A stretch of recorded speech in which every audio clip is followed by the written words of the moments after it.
ಕಾಂಗ್ರೆಸ್ ಸರ್ಕಾರ ಭ್ರಷ್ಟಾಚಾರ ಮಾಡಿದೆ ಎಂದು ಬಿಜೆಪಿ ನಾಯಕರು ಆರೋಪಿಸುತ್ತಿದ್ದಾರೆ ಎಂದು ಕೆಪಿಸಿಸಿ ವಕ್ತಾರ ಎಂ.ಎಸ್. ಪಾಟೀಲ್ ಗಣಿಯಾರ್ ಹೇಳಿದರು. ವಿಜಯಪುರ ನಗರದಲ್ಲಿ ನಡೆದ ಮಾಧ್ಯಮಗೋಷ್ಠಿಯಲ್ಲಿ ಮಾತನಾಡಿದ ಅವರು, ಬಿಜೆಪಿ ಸರ್ಕಾರದ ಭ್ರಷ್ಟಾಚಾರದ ಕುರಿತು ಸ್ವಯಂ ಅವರದೇ ಪಕ್ಷದ ಶಾಸಕ ಬಸನಗೌಡ ಪಾಟೀಲ್ ಧ್ವನಿ ಎತ್ತಿದಾಗ, ಯಾವ ನಾಯಕರೂ ಅಲ್ಲಗಳೆದಿರುವುದೇ ಬಿಜೆಪಿ ಭ್ರಷ್ಟಾಚಾರ ಪಕ್ಷ ಎಂಬುದನ್ನು ಸ್ಪಷ್ಟೀಕರಿಸುತ್ತದೆ ಎಂದರು. ಹಿಂದುಳಿದ ವರ್ಗದ ಹಿನ್ನೆಲೆಯಿಂದ ಬಂದಿರುವ ಕಳಂಕರಹಿತ ಆಡಳಿತ ನೀಡುತ್ತಿರುವ ಸಿದ್ದರಾಮಯ್ಯ ಅವರನ್ನು ಅಧಿಕಾರದಿಂದ ಕೆಳಗಿಳಿಸಲು ಬಿಜೆಪಿ ಹುನ್ನಾರ ನಡೆಸಿದೆ ಎಂದು ಹರಿಹಾಯ್ದರು. ಮೂಡ ಸಮಿತಿನೂ ಕಮಿಟಿನೂ ಬಿಜೆಪಿಯವ್ರದ್ದು ಇತ್ತವಾಗ. ಇದರಲ್ಲಿ ಯಾರೂ ಯಾವುದೇ ಪ್ರಭಾವ ಬಳಸಿ ವಾಮ ಮಾರ್ಗದಿಂದಾಲಿ ಅಥವಾ ಹಗರಣ ಮಾಡುವ ಉದ್ದೇಶದಿಂದಾಲಿ ಭೂಮಿ ತಗೊಳ್ಳೋಕೆ ಶಕ್ಕಿಲ್ಲ. ಎಲ್ಲನೂ ಕಾನೂನುಬದ್ಧವಾಗಿ ಪ್ರತಿ ಸಲ ಮೂಡಾದಲ್ಲಿ ಚರ್ಚೆ ಆಗಿ ಆ ಪ್ಲಾಟ್ಗಳನ್ನು ಕೊಡಾಕ ಒಪ್ಪಿದಾರ. ಭೂಮಿ ತಗೊಂಡಿದ್ದು ಪ್ಲಾಟ್ ಕೊಡಾಕ ಹೌಸಿಂಗ್ ಬೋರ್ಡ್ದಲ್ಲಿ ಅಲ್ಲಿ ಮೂಡಾಗಳಲ್ಲಿ ಅಲ್ಲಿ ನಿಯಮ ಇದೆ. ಬಸವರಾಜ ಬೊಮ್ಮಾಯಿ ಅವ್ರ ಸರ್ಕಾರ, ಯಡಿಯೂರಪ್ಪನವ್ರ ಸರ್ಕಾರ, ಜಗದೀಶ್ ಶೆಟ್ಟರ್ ಅವ್ರ ಸರ್ಕಾರ ಇದ್ದಾಗ ಬೆಂಗಳೂರು ಸುತ್ತಮುತ್ತ ಒಳ್ಳೆ ಸರ್ಕಾರಿ ಜಮೀನುಗಳನ್ನ ಇವರು ಸಂಘ ಪರಿವಾರದ ಸಂಸ್ಥೆಗಳಿಗೆ ಪುಕ್ಕಟ್ಟಾಗಿ ಅಲಾಟ್ ಮಾಡಿದ್ದು ರೆಕಾರ್ಡ್ಗಳಲ್ಲಿದೆ. ಅವ್ರು ಅದನ್ನು ಬಹಿರಂಗಪಡಿಸ್ಬೇಕು. ಎಷ್ಟೆಷ್ಟು ಜಮೀನುಗಳನ್ನ ನಮಗೆ ಅಲಾಟ್ ಮಾಡಿದ್ದಾರೆ, ನಾವು ಸಾಚಾ ಇದ್ದೀವಿ ಅಂತ ಹೇಳಿ ಅವ್ರು ಬಹಿರಂಗಪಡಿಸ್ಬೇಕು.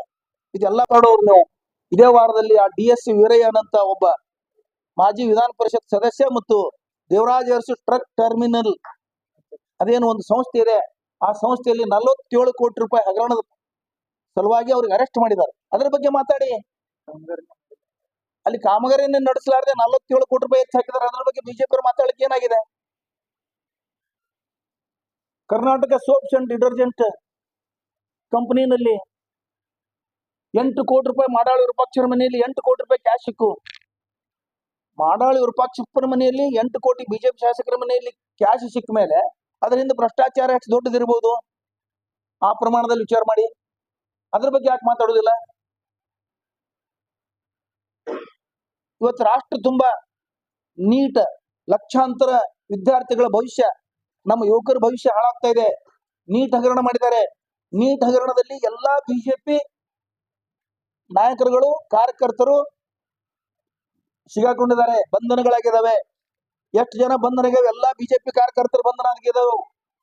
ದಲಿತರು ಈ ರಾಜ್ಯದಲ್ಲಿ ಇದ್ದಾರೆ. 39,000 ಕೋಟಿ ಹಣ ಮೀಸಲಾಗಿಟ್ಟಿದ್ದಾರೆ ಅದಕ್ಕೆ ಕರ್ನಾಟಕ ಸರ್ಕಾರದವರು. ಈ ರಾಜ್ಯದಲ್ಲಿ ಸಿದ್ದರಾಮಯ್ಯ ಸರ್ಕಾರ 2013ರಿಂದ 18ರಾಗ ಒಂದು ಕಾನೂನು ಮಾಡಿದೆ. ಪರಿಶಿಷ್ಟ ವರ್ಗದ ಜನರ ಮೀಸಲಾತಿ ಹಣವನ್ನ ಬಳಸದೇನೆ ಅದು ಉಳಿದ್ರ ಯಾವ ಅಧಿಕಾರಿಗಳು ಬಳಸಲಾರದೆ ಉಳಿಸಿರ್ತಾರ ಅಧಿಕಾರಿಗಳ ಮೇಲೆ ಕ್ರಿಮಿನಲ್ ಕೇಸ್ ಆಗಬೇಕು ಅಂತ ಒಂದು ಕಾನೂನು ಮಾಡಿದ್ರು. ಇದು ಯಾರಾದ್ರೂ ಮಾಡಿದ್ರ? ಪರಿಶಿಷ್ಟರ ಬಗ್ಗೆ ಕಾಳಜಿ ಯಾರಿಗಿತ್ತು? ಸಿದ್ದರಾಮಯ್ಯನವ್ರಿಗಿತ್ತು, ಮಹದೇವಪ್ಪನವ್ರಿಗಿತ್ತು. ಅವರು ಅದನ್ನು ಮಾಡಿ ತೋರಿಸಿದ್ರು. ನಂತರ ಕೇವಲ 12,000 ಇದ್ದಂತ ಬಜೆಟ್ ಅನ್ನ ಹಣವನ್ನ 39,000 ಕೋಟಿ ಈ ಸಲ ಇಟ್ಟಿದ್ದಾರೆ ಬಜೆಟ್ದಲ್ಲಿ. ಗ್ಯಾರಂಟಿ ಯೋಜನೆಗಳಿಗಾಗಿ ಏನ್ ಜನ ಇದ್ದಾರೆ ಗ್ಯಾರಂಟಿಗಳು, ಅದರಲ್ಲೇ ಪರಿಶಿಷ್ಟ ವರ್ಗದವರಿದ್ದಾರೆ, ದಲಿತರಿದ್ದಾರೆ. ಅವ್ರಿಗೇನು 39,000 ಕೋಟಿ ಇಟ್ಟಿದ್ದಾರೆ. ಆ 24% ಸರಿ ಹೊಂದಂಗ ದುಡ್ಡು ಈ ಯೋಜನೆಗೆ ಬಳಸೋದ್ರೆ ಏನು ತಪ್ಪಿಲ್ಲ.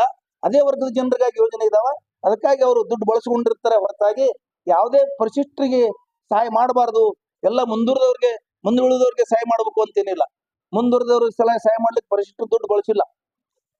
ಆ ಪಂಚ ಗ್ಯಾರಂಟಿ ಏನಿದ್ದು ಆ ಪಂಚ ಗ್ಯಾರಂಟಿ ಸಲುವಾಗಿ ಈ 39,000 ಕೋಟಿಯನ್ನು ಮೀಸಲಾಗಿಟ್ಟಿದ್ರು. ಅದರೊಳಗಿಂದ ಕೆಲವು ಭಾಗ ಅವ್ರು ಉಪಯೋಗಿಸಿಕೊಂಡಿದ್ದಾರೆ.